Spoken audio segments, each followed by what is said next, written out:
শ্রী শ্রী মা স্বয়ং জগদ্ধাত্রী। এর প্রমাণ ও তাৎপর্য আজকে জানাবো। শ্রী সারদা দেবী স্বয়ং মা জগদ্ধাত্রী রূপে অবতীর্ণ হয়েছিলেন। এ বিশ্বাস শুধু ভক্তির নয়, বাস্তব ঘটনারও সাক্ষ্য বহন করে।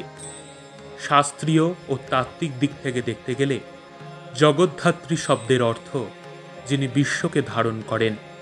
জগৎ ধারণী শক্তিই হলেন আদ্যা শক্তি মহামায়া। শ্রী শ্রী মা নিজে বলেছিলেন, আমিই তো সেই যিনি বিশ্ব ধারণ করি। এই উক্তি প্রমাণ করে তিনি জগদ্ধাত্রী তত্ত্বেরই প্রকাশ। ঐতিহাসিক প্রমাণের দিক থেকে দেখতে গেলে বেলুড় মঠে একবার যখন মাকে জগদ্ধাত্রী পুজোর দিন দেখতে যাওয়া হলো, মা বলেছিলেন, জগদ্ধাত্রী আমি নিজেই। সেই মুহূর্তে মায়ের মুখমণ্ডলে যে আভা প্রকাশ পেয়েছিল, সকলেই অবাক হয়েছিলেন।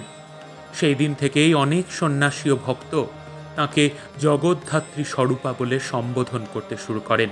প্রতীকী মিল দেখতে গেলে জগদ্ধাত্রীর বাহন সিংহ, যা জ্ঞান ও শক্তির প্রতীক। সারদা মায়ের চরিত্র ছিল সেই সিংহ সম ধৈর্য, জ্ঞান ও নির্ভীকতার মূর্তি। জগদ্ধাত্রীর হাতে শঙ্খ, চক্র, ধনুক ও পাশ, জ্ঞানের চারদিকের নিয়ন্ত্রণের প্রতীক। শ্রী শ্রী মাও সংসার ধর্মের মাঝে থেকেও ছিলেন পূর্ণ নিয়ন্ত্রিণী, দেহে নারী কিন্তু তত্ত্বে মহাশক্তি। আধ্যাত্মিক অভিজ্ঞতার দিক থেকে দেখতে গেলে অনেক ভক্ত স্বপ্ন ধ্যানে সারদা মাকে জগদ্ধাত্রীর রূপে দর্শন করেছেন। তাদের বর্ণনায় দেখা যায় মায়ের মুখে সেই একই করুণা ও মহিমা যা জগদ্ধাত্রী মূর্তিতে প্রকাশ পায়।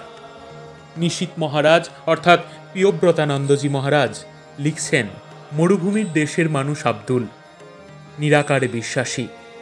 ইউরোপে ডাক্তারি পড়তে গিয়ে স্বামী বিবেকানন্দের ভাবধারার সাথে যুক্ত হয়ে পড়েন। ডাক্তার হয়ে ভারতবর্ষে এসে সেবা কার্যে আত্মনিয়োগ করেন।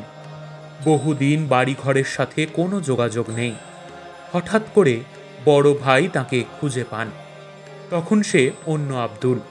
যাই হোক, আব্দুল বড় ভাইকে বেলুড় মঠ ইত্যাদি দর্শন করিয়ে জয়রামবাটি দর্শন করাতে নিয়ে যান। সেদিন ছিল জগদ্ধাত্রী পূজা। আব্দুল পুজো মণ্ডপে ঢুকে অবাক হয়ে যান। দেবী প্রতিমা স্থানে ইনি কে? অপলোক স্নেহপূর্ণ দৃষ্টিতে আব্দুলের দিকে চেয়ে আছেন। কি স্নিগ্ধ শান্ত সে দৃষ্টি! আব্দুল চিনতে পারলেন ইনি শ্রী শ্রী মা। কিন্তু ইনি তো 1920 সালে দেহ রক্ষা করেছেন। এখানে এখন তার জীবন্ত উপস্থিতি কিভাবে সম্ভব? নিরাকারে বিশ্বাসী আব্দুল অবশ শরীরে বহুক্ষণ দাঁড়িয়ে মাতৃমূর্তি সুধা পান করতে লাগলেন। পরবর্তী সময় প্রবীণ সন্ন্যাসীর কাছে এই দর্শনের কথা জানালে তিনি বলেন, সেদিন মা তোমাকে কৃপা করেছেন। স্বধর্ম নিষ্ঠার সাথে রক্ষা করেও আব্দুল সারা জীবন ঠাকুর মা স্বামীজির ধ্যানে কাটিয়েছেন। এরপর বহুবার তিনি জয়রামবাটি গেছেন, জগদ্ধাত্রী পুজোতেও গেছেন, কিন্তু ওই রকম দর্শন আর তিনি পাননি। সবশেষে বলা যায়, শ্রী শ্রী মা ছিলেন জগদ্ধাত্রী তত্ত্বের জীবন্ত রূপ, যিনি অজ্ঞতার অন্ধকারে আলোর প্রদীপ জ্বালিয়ে মানবতাকে ধারণ করেছিলেন। তাই বলা হয়, সারদা মা মানেই জগদ্ধাত্রী, আর জগদ্ধাত্রী মানেই বিশ্বধারিণী মা সারদা।